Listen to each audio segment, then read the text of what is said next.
नमस्कार मित्रांनो, मी आपले आवाज पंचान न्यूज या यूट्यूब चॅनलवर आपले सर्वांचे सहर्ष स्वागत करीत आहोत की सोलापूर जिल्ह्यातील जिल्हा परिषद व पंचायत समितीच्या निवडणुकांचे आज दिनांक 7/2/2026 रोजी मतदान पार पडलेले आहेच।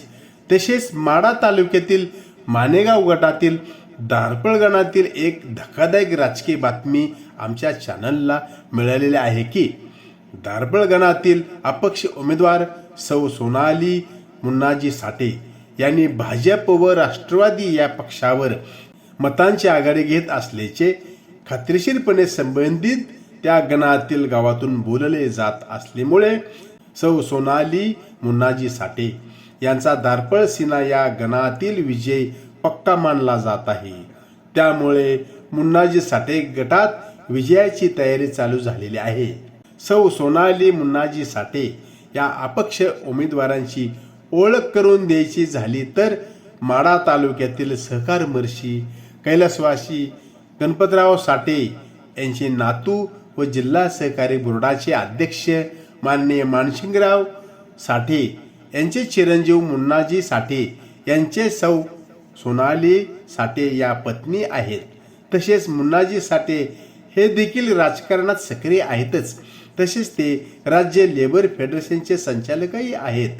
परंतु या 2026च्या निवडणुकीत महिलांचे आरक्षण असल्यामुळे मुन्नाजी साठे यांनी त्यांच्या पत्नीसाठी माननीय शिवाजीराव सावंत सर यांच्यातर्फे भारतीय जनता पार्टीकडे उमेदवारी देखील मागितली होती, पण त्यांना उमेदवारी मिळालेली नव्हती।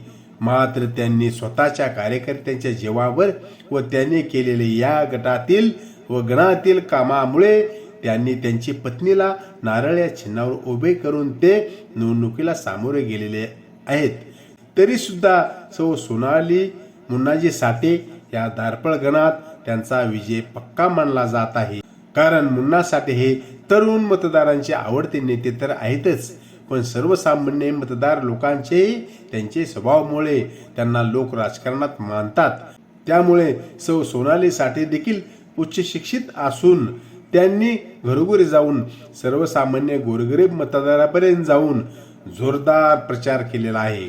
त्यामुळे दारपळ पंचायत समिती गणातील दारपळ सीना, वडशिंगे, निमगाव महातपूर, विठ्ठलवाडी, उंदरगाव इत्यादी मोठ्या गावातून त्यांना 50% जास्त मतदान व काही गावात 65% पर्यंत मतदान झालेले आहे असे आमच्या चॅनलला समजले असून त्यामुळे भारतीय जनता पार्टी व राष्ट्रवादी शरद पवार या दोन्ही पक्षामध्ये राजकीय नैराश्य पसरलेले दिसून येत असल्याचे बोलले जात आहे।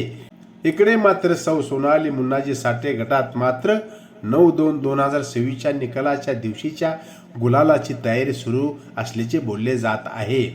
तसेच कैलासवासी गणपतराव साठे यांचे राजकीय वारसाला या विजयाच्या निमित्ताने एक चांगली सुरुवात होईल अशी देखील चर्चा मुन्नाजी साठे यांच्या गटात निर्माण झालेली आहे।